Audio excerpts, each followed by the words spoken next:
سامعین کرام، آپ تمام ہی لوگوں کو یہ پتہ ہونا چاہیے کہ چھوٹے چھوٹے مسائل ہوتے ہیں، چھوٹے چھوٹے مسائل، لیکن اگر اسے سنت کے طریقے سے کیا جائے تو اس کے ثواب میں کیا ہو جاتا ہے؟ اضافہ ہو جاتا ہے۔ نارمل سا مسئلہ ہے، اگر آپ غسل بھی کرتے ہو، عام غسل کرو گے تو غسل تو آپ کا انشاءاللہ ہو جائے گا، صرف پانی پورے بدن پہ بہاؤ گے غسل ہو جائے گا۔ لیکن اگر اسی غسل کو آپ سنت کے مطابق کرو گے تو آپ کے ثواب میں کیا ہو جائے گا؟ اضافہ ہو جائے گا۔ لیکن پتہ نہیں ہوتا ہے ہمیں سنت غسل کیا ہے، غسل جنابت کے بارے میں ہمیں پتہ نہیں ہوتا ہے۔ پھر اگر ہمارے والد صاحب کا انتقال ہو جاتا ہے یا کسی کا بھی انتقال ہو جاتا ہے، والدہ کا انتقال ہو جاتا ہے، ہم ہڑبڑا جاتے ہیں اور مولویوں کو ڈھونڈنے لگتے ہیں ڈائریکٹ کہ کسی کو ڈھونڈ لے۔ اور محلے میں ایسا بھی ہوتا ہے کہ ایک کوئی غسل دینے والا فکس ہوتا ہے، وہی ہر کسی کی میت میں جا کر کیا کرتا ہے؟ غسل دیتا ہے۔ گھر والے غسل دینے سے ڈرتے ہیں۔ ہمیں بچپن سے سکھایا نہیں گیا کہ یہ سب چیز بہت مشکل کام نہیں ہے، یہ ساری چیزیں بہت مشکل نہیں ہے۔ ہمیں یہ سیکھنا ہوگا کہ غسل کا طریقہ کیا ہے، غسل جنابت کا طریقہ کیا ہے، یہ ساری چیزیں سیکھنا ہوگا۔ دین کی ایکچوئل تو پاکی ہے نا، آپ لوگ میرا ساتھ دیتے ہوئے چلو، ایسے ایک دم خاموشی سے نا۔ دین کی اصل جو ہے وہ پاکی ہے، پاکی ہے۔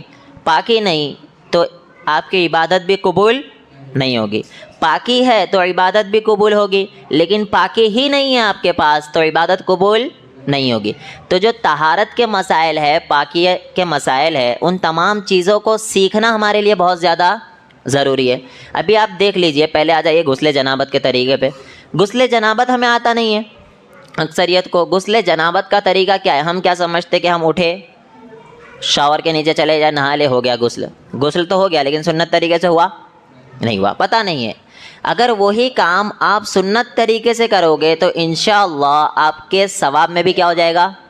اضافہ۔ اچھا، فجر میں آپ سو رہے، رات بھر سو رہے ہو، فجر میں اٹھ کے نہا رہے، کس کے لیے نہا رہے؟ کس کے لیے نہا رہے؟ اللہ کے لیے۔ محمد الرسول اللہ صلی اللہ علیہ وسلم نے حکم دیا، بس اب ہمیں وہ اس حکم پہ کیا کرنا ہے؟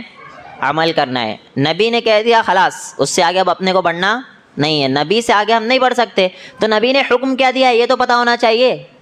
غسل جنابت کا طریقہ کیا ہوتا ہے؟ بہت آسان، بخاری مسلم میں درجنوں احادیث آپ کو مل جائے گی، صحاح ستہ میں مل جائے گی آپ کو احادیث درجنوں، کہ انسان کو سب سے پہلے رسول اللہ صلی اللہ علیہ وسلم جو کام کیا کرتے تھے وہ کیا تھا؟ اپنی گندگی کو کیا کیا کرتے تھے؟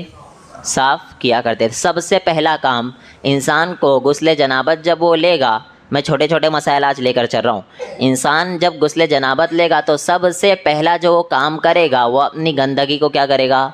صاف کرے گا۔ سب سے پہلا کام یہ ہوگا۔ وضو نہیں ہے پہلا کام، وضو غسل میں ہوگا، یہ تو ضروری ہے، لیکن غسل جنابت میں پہلا کام کیا ہوگا؟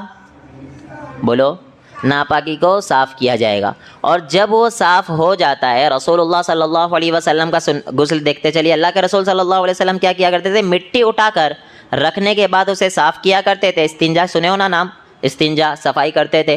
اور اس کے بعد رسول اللہ صلی اللہ علیہ وسلم اپنے ہاتھ کو زمین پر مارا کرتے تھے۔ آج تو مٹی نہیں ہے، یعنی مٹی کا معمول نہیں ہے، مٹی تو ہے، ہمارے پاس صابن چل رہا ہے، بہت سی اور فیسلٹیز آ گئی ہے، تو انشاءاللہ صابن سے کام ہو جائے گا۔ ایکچوئل جو مقصد ہے وہ صفائی کرنا ہے۔ ایکچوئل کیا مقصد ہے؟ صفائی کرنا ہے۔ تو سب سے پہلے آپ گندگی کو صاف کریں گے، اور گندگی کو صاف کرنے کے بعد جا کر آپ کیا کریں گے؟ وضو کریں گے۔ کیا کریں گے؟ وضو ایکچوئل نہیں ہے، وضو ہے، واو کے اوپر پیش، وضو، ہم کہتے وضو، وضو وضو نہیں کہا کرو، وضو، واو کے اوپر پیش۔ تو وضو جب ہم کریں گے سب سے پہلے جیسے وضو کرتے ہیں ویسا ہی وضو، ہاتھوں کو دھوئیں گے، کلی کریں گے، ناک میں پانی ڈالیں گے، ساری چیزیں آپ کو پتہ ہونا چاہیے۔ وضو کریں گے، اور وضو کرنے کے بعد آپ کو کیا کرنا پڑے گا؟ رائٹ طرف سے آپ کو نہانا شروع کرنا پڑے گا۔ کوئی مشکل کام تھا؟ نہیں، آسان تھا، بس طریقہ سنت آ گیا، ثواب میں اضافہ ہو گیا۔ سیکھنا چاہیے، طریقہ سنت آ گیا، ثواب میں اضافہ ہو گیا۔ ایک چیز کا خیال رکھنا کہ جب ہم رائٹ طرف سے غسل کی شروعات کریں گے، رائٹ طرف سے نا، تو پانی ڈالے، آپ رائٹ طرف سے شروعات کر رہے ہیں، تو جب پانی آپ ڈالو گے تو رائٹ طرف سے چلا گیا تو یہ ایک مرتبہ غسل نہیں ہوا، یہ ایک مرتبہ نہیں ہوا، رائٹ ہوا، لیفٹ ہوا، تب جا کر ایک مرتبہ ہوا۔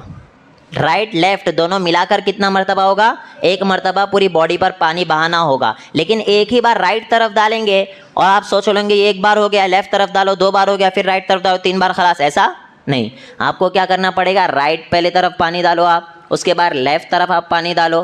ان چیزوں کا خیال رکھو. رائٹ لیفٹ ملا کر ایک ہوگا، اس کے بعد 3 مرتبہ بھی آپ پانی بہا سکتے ہو اپنے جسم کے اوپر، زیادہ بھی بہا سکتے ہو، کوئی مسئلہ نہیں ہے. طاق عدد میں بھائی یہ سنت طریقہ ہے رسول اللہ صلی اللہ علیہ وسلم کا. یہ تھا غسل جنابت کا طریقہ.